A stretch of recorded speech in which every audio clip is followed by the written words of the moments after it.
Welcome to Straight from the Beek. It's game day, and it's always great to watch football, even in the preseason. The Falcons take on the Chiefs at Mercedes-Benz Stadium, and you've got questions. So, let's get right to them.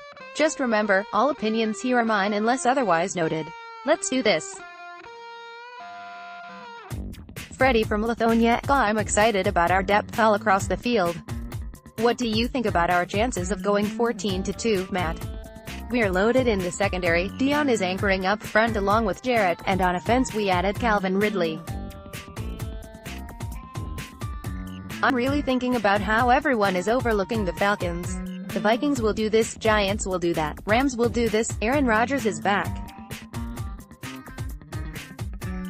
Only attention the Falcons really got this offseason was because of Matt's contract and Julio's contract. I believe they will fly under the radar until after the Thanksgiving Day game against the Saints in New Orleans. Maybe after that people will start to open their eyes. Matt, I like their chances, and here's why.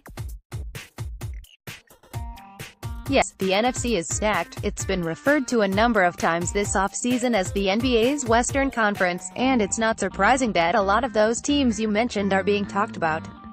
The Falcons' first 5 games are against the Eagles, Panthers, Saints, Bengals and Steelers. If they come through that stretch 5-0 or 4-1, I think 14-2 is possible. I personally think 12 or 13 wins is more realistic and attainable for these Falcons if they can stay healthy and, of course, have a few bounces go their way. Chad from Houston, Texas: Hey, Beek. Do you think we'll see Ridley play more against the Chiefs? I think he had a catch for negative yardage against the Jets. Matt: Hey, Chad. Put it this way, it wouldn't surprise me if the offensive starters only play one series against the Chiefs, but I'll be surprised if they go 3 and out again. What I'm saying is that I think they'll be on the field longer and run more plays, and I think Ridley will also get more opportunities in this one. I also think there's a slim chance we could see him back on special teams, which would be fun to watch. Stay tuned. Samuel from Helen: Beek, the Falcons' run game against the Jets was pitiful. Was it because our offensive line couldn't get any push, or because our backup running backs aren't that good? Thanks for all you do, Beek. Matt: Hey, Samuel. I think it was a combination of both, plus, let's give some credit to the Jets' defense, too. They made the plays and stuffed the run when they had to.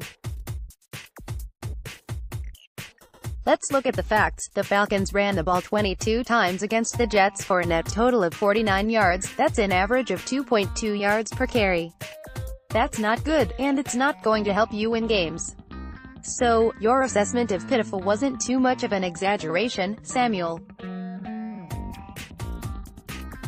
Tevin Coleman's 3 carries for 8 yards, even though that's a small sample size, tells me there wasn't a lot of room to run. Malik Williams led all Falcons runners with 6 carries for 19 yards. Williams was the one runner, from what I could see, who planted his foot in the ground and cut upfield. Some of the other backs were dancing in the hole too much, and that's never a good thing.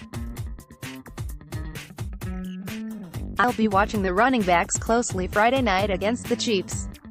Jackson from Plantation, FLB: Kurt Benkert showed me something in that Jets game. He made some nice passes, and he also moved around in the pocket and showed he could run when needed. Could he push Matt Schaub and become our primary backup? Value your thoughts, Beek. Rise up. Matt: Hey, Jackson. I thought rookie quarterback Kurt Benkert came into the Jets game and gave the offense a much-needed jolt. And, yes, he made some nice throws down the field, one for 30 yards and the other for 27 against the Jets' secondary.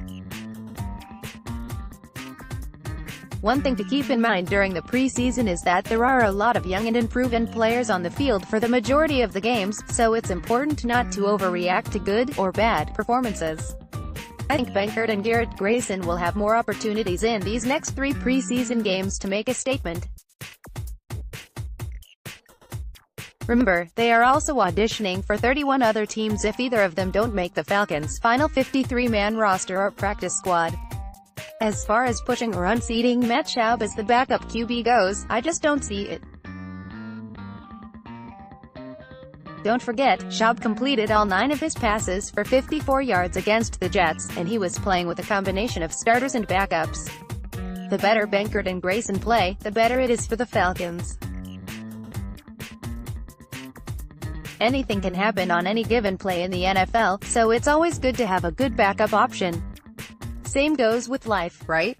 Thanks for the question, Jackson Cole from Sandy Springs, Georgia. Yo, Beek. Should Falcons fan be concerned about Duke Riley and all this talk about him not playing well against the Jets?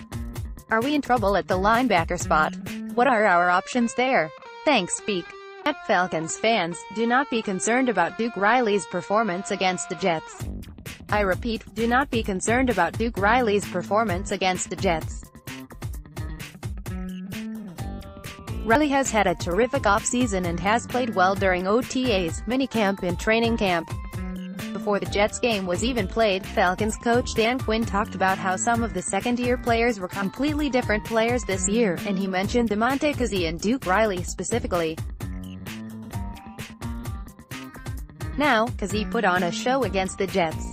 Riley had 3 tackles, but also had some plays he'd like to get back. If you've ever played sports, it happens.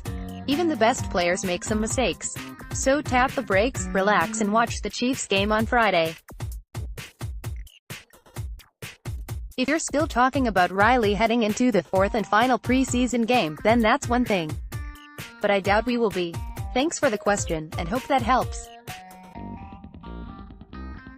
Remembering a great Falcons fan, the great Falcone. I've always said this space is about you, the Falcons fans.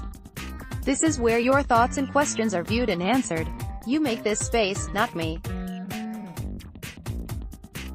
And today I'd like to take a moment to remember one of you, Rory Healy, also known as the Great Falcone.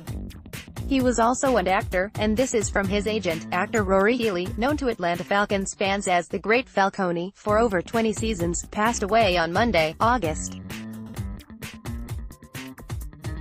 13. Rory was a dedicated fan who chose a unique way to show his support. A native of the Albany, New York, area, Rory moved to the Atlanta area in 1988. Rory was a multi-talented individual who was a musician as well as an actor. He performed some stints of stand-up comedy along the way as well. Rory was a part of many films and television series. His credits included The Hunger Games, Guardians of the Galaxy Volume 2, Stranger Things, to just name a few. His most well-known role was as the vampire in the original Goosebumps film. Rory enjoyed being a guest at comic, horror, and pop culture cons across the country. He loved meeting new people, experiencing new places, and most of all, finding off-the-beaten-path places to dine. He was a one-of-a-kind free spirit that will be sorely missed by all who knew him.